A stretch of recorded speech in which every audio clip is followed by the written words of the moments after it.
C'est le chaos à Rio depuis le début des pluies diluviennes qui ont fait de nombreux morts et paralysé les transports.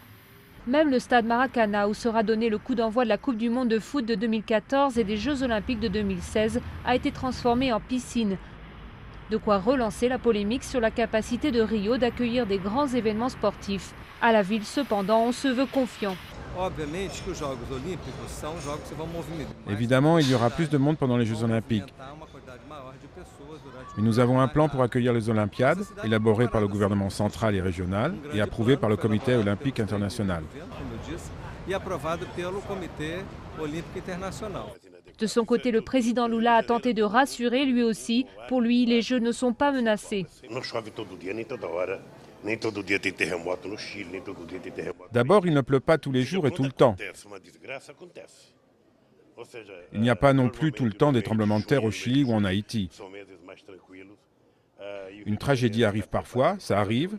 Rio de Janeiro est préparé pour faire les Jeux Olympiques et la Coupe du Monde avec beaucoup de tranquillité. Mais chez les Brésiliens, on n'est plus mitigé. On attend des mesures concrètes de la part de l'État. Le gouvernement parle d'investissement, mais je ne le croirai qu'en le voyant. S'il continue à pleuvoir comme ça va être un cauchemar. La ville a 4 ans devant elle avant le début de la Coupe du Monde pour consolider ses infrastructures. Reste à voir quelles mesures elle prendra pour sécuriser les favelas construites sur des collines escarpées ou dans des zones inondables et où le bilan dû aux intempéries a été le plus meurtrier.